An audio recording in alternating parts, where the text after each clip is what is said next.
IPL এর নিলামে মুস্তাফিজুর রহমান অবিকৃত থাকায় আসলে অনেকে ভীষণ রকম অবাক হয়েছিল, কারণ সবশেষ সিজনে চেন্নাই সুপার কিংসের হয়ে মুস্তাফিজুর রহমান যেরকম পারফর্ম করেছিলেন তারপর তার আসলে অবিকৃত থাকাটা অনেকের কাছেই বিস্ময়কর ঠেকছিল। যদিও আইপিএল শুরুর ঠিক আগে আগে দুটো ফ্র্যাঞ্চাইজির সাথে মুস্তাফিজের আলোচনা চলমান ছিল, কিন্তু কোনো না কোনো কারণে ব্যাটে বলে না হওয়ায় মুস্তাফিজের আসলে আইপিএলে খেলা হয়ে ওঠেনি এই সিজনে, এবং অবশেষে তার ডাক পড়েছে ইন্ডিয়ান প্রিমিয়ার লিগে। দিল্লি ক্যাপিটালস মুস্তাফিজুর রহমানকে দলভুক্ত করেছে এবং তাদের যে অজি ক্রিকেটার জ্যাক ফ্রেশার ম্যাকগার্গ তিনি ব্যক্তিগত কারণ দেখিয়ে আইপিএল থেকে সরে দাঁড়িয়েছেন, যার কারণে মুস্তাফিজকে দলভুক্ত করেছে দিল্লি ক্যাপিটালস। এই মুহূর্তে পয়েন্ট টেবিলের 5-এ রয়েছে দিল্লি এবং তাদের সুযোগ রয়েছে শেষ 4 থেকে নকআউট স্টেজে খেলার। খুবই গুরুত্বপূর্ণ ম্যাচ বাকি রয়েছে গুজরাটের বিপক্ষে, মুম্বাইয়ের বিপক্ষে, পাঞ্জাবের বিপক্ষে, এবং ভালো চান্স রয়েছে দিল্লির আসলে শেষ 4-এ খেলার।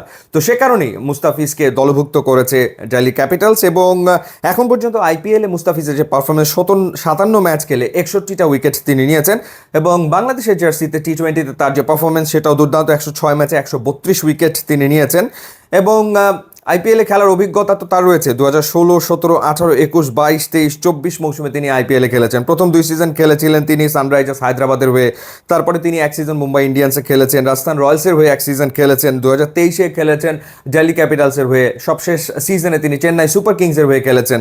এই সিজনে আবারও তার পুরনো দল দিল্লি ক্যাপিটালসে তিনি ফিরছেন 6 কোটি রুপিতে, যেটা শোনা যাচ্ছে যে 6 কোটি রুপিতে তাকে দলভুক্ত করেছে দিল্লি ক্যাপিটালস।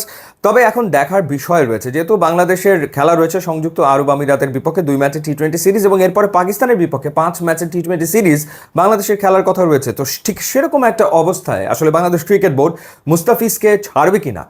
আগে যেটা আমরা জেনেছিলাম যে তাসকিন বা মুস্তাফিজ তাদেরকে যদি আইপিএলের কোনো ফ্র্যাঞ্চাইজি নেয় তাহলে তাদেরকে এনওসি দিয়ে দেওয়া হবে, কিন্তু এখন যেহেতু খেলা একেবারে দোরগোড়ায় চলে এসছে, সংযুক্ত আরব আমিরাতের সাথে ম্যাচ, এরপরে পাকিস্তানের সাথে 5 ম্যাচের টি20 সিরিজ, তো এর ভেতরে আইপিএল আবার শুরু হচ্ছে 17 তারিখ থেকে।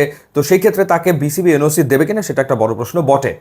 আর একটা ঘটনা যেটা হয়েছে সেটা হলো যে এই হঠাৎ করে যে ইন্ডিয়া পাকিস্তানের ভেতরে সংঘর্ষের ফলে যে আইপিএল পিএসএল বন্ধ হয়ে গেল, তার ফলে অনেক বিদেশি ক্রিকেটার যারা দেশে ফিরে যাচ্ছেন তারা আসলে আর এই সিজনে ব্যাক করতে চাচ্ছেন না, না আইপিএলে ব্যাক করতে চাচ্ছেন না, পাকিস্তান সুপার লিগে অনেকেই ব্যাক করতে চাইছেন না, যার কারণে ফ্র্যাঞ্চাইজিগুলো আসলে প্লেয়ার সংকটে পড়বে বা পড়তে চলেছে, এবং তাদের আসলে ইমিডিয়েট নিতে হবে, রিপ্লেসমেন্ট প্লেয়ার আসলে তাদেরকে নিতে হবে। তো সেই ক্ষেত্রে আমার মনে হয় যে বাংলাদেশের আরও 2-1 ক্রিকেটারের ব্যাপারে পাকিস্তান সুপার লিগের টিম বা আইপিএলের টিম যদি আগ্রহ প্রকাশ করে তাহলে অবাক হওয়ার কিছু আসলে থাকবে না। বাট ইম্পর্টেন্ট ব্যাপার হচ্ছে বাংলাদেশ টিমের খেলা রয়েছে, এবং সেই ক্ষেত্রে আসলে বিসিবি কি সিদ্ধান্ত নেয় সেটা দেখার ব্যাপার। ইউটিউব ইনস্টাগ্রাম লিঙ্ক দেওয়া আছে, আপনার যোগ দিলে খুবই খুশি হবে। And thanks for watching.